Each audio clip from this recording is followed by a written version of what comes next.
भारतीय फिल्म जगत का काशी विश्वनाथ रहा भव्य स्टूडियो बॉम्बे टॉकीज। यहाँ काम करने का सपना आंखों में सजाकर न जाने कितने सारे कलाकार हमेशा आते थे। बॉम्बे टॉकीज इतना प्रतिष्ठित स्टूडियो पूरे हिंदुस्तान में नहीं था। हमेशा की तरह यहाँ का एक वॉचमैन काम मांगने के लिए आने वाले लोगों को स्टूडियो के गेट से ही बाहर भगा देता था। पर उस दिन कुछ ऐसा हुआ कि भारतीय सिनेमा की किस्मत खुल गई। सूरज की तपती धूप के कारण बॉम्बे स्टूडियो के गेट के सामने खड़ी उस 8-9 साल की छोटी बच्ची का चेहरा पूरी तरह से लाल हो चुका था। ऊंचा कद और पठानी शैली के कपड़े पहना एक शख्स उस छोटी बच्ची का हाथ पकड़कर वहां खड़ा था। उस बच्ची ने पूछा, अब्बू, क्या हमें आज भी काम नहीं मिलेगा? ये सुनकर उस शख्स ने जवाब दिया, ये नहीं तो दूसरा सही, कहीं ना कहीं काम मिल ही जाएगा। फिर अचानक गेट के अंदर से आवाज़ आई, कौन खड़ा है वहाँ? चलो भागो यहाँ से।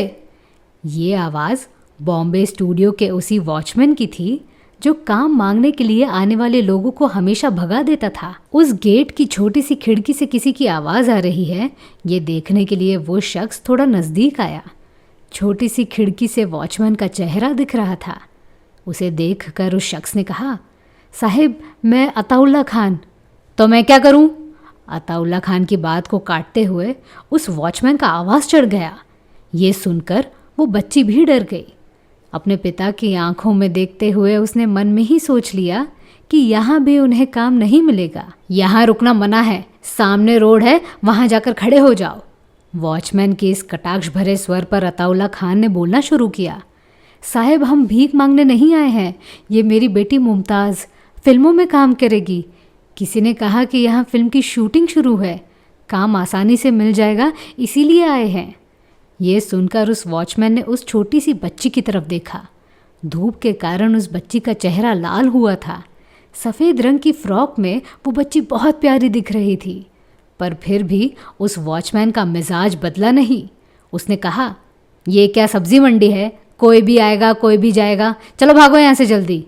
अताउल्ला खान ने उसे रोकते हुए कहा, नहीं साहिब, बड़ी उम्मीद के साथ आए हैं, अंदर जाने दो। ये सुनकर भी उस वॉचमैन के सुर बदले नहीं। अंततः अताउल्ला खान को बात समझ आ गई। वो समझ गए कि वॉचमैन की मजबूरी क्या है। तुरंत ही उन्होंने अपने जेब से एक आना निकाला और वॉचमैन को दे दिया। अब तो जा सकते हैं ना? अताउल्ला खान ने पूछा। एक आना अपनी जेब में डालते हुए वॉचमैन ने गेट खोला और दोनों को अंदर भेजा। इतना भव्य स्टूडियो देखकर मुमताज़ के होश उड़ गए। वहाँ अमिया चक्रवर्ती बसंत फिल्म की शूटिंग कर रहे थे। सेट पर बहुत सारे लोग थे। अताउल्ला खान को समझ आ नहीं रहा था कि किससे बात करनी है।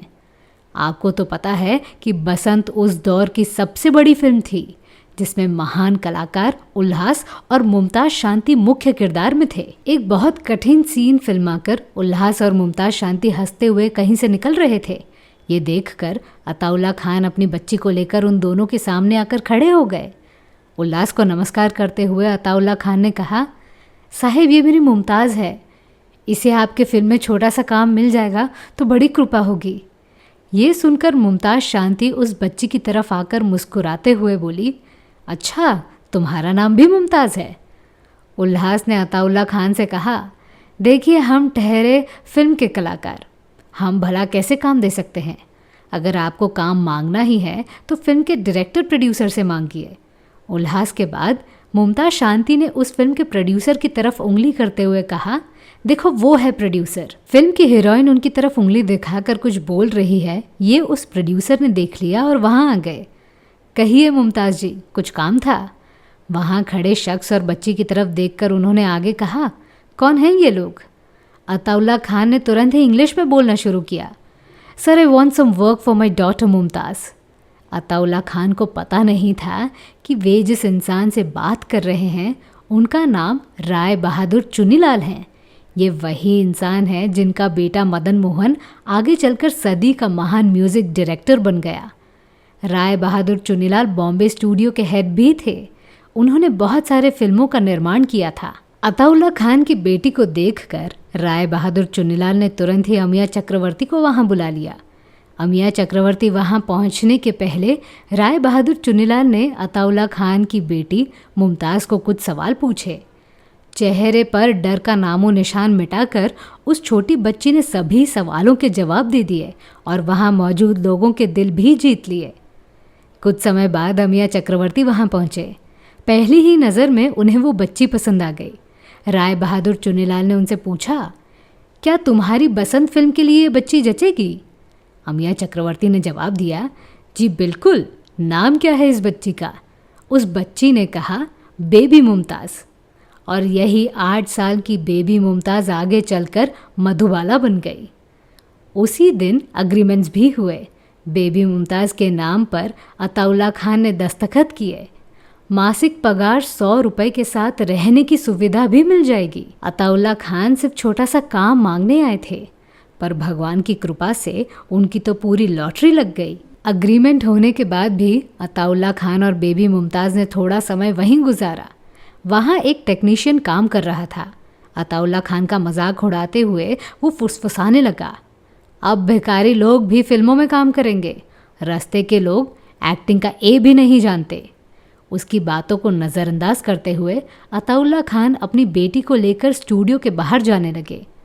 वहाँ वही वॉचमैन खड़ा था जिससे उसे रिश्वत मिली थी। उसे यकीन नहीं हो रहा था कि जिस इंसान को वो भगा रहा था उसे इतने जल्दी काम मिल जाएगा। उसने गेट खोला और वे दोनों निकल गए। फिर अगली सुबह अताउल्ला खान अपनी बेटी के साथ दोबारा गेट के सामने आकर खड़े हुए। गेट की छोटी खिड़की से वॉचमैन ने उन दोनों को देखकर गेट खोल दिया। अताउल्ला खान और बेबी मुमताज़ के गुजरने के पहले ही वॉचमैन ने कहा, सलाम साहब। तो मैं थी आपकी अनामिका। मेरी सुनाई हुई कहानी आपको कैसी लगी ये हमें कमेंट सेक्शन में ज़रूर बताइएगा और हमारे channel biography and real life stories को सब्सक्राइब करना न भूलें। नमस्कार।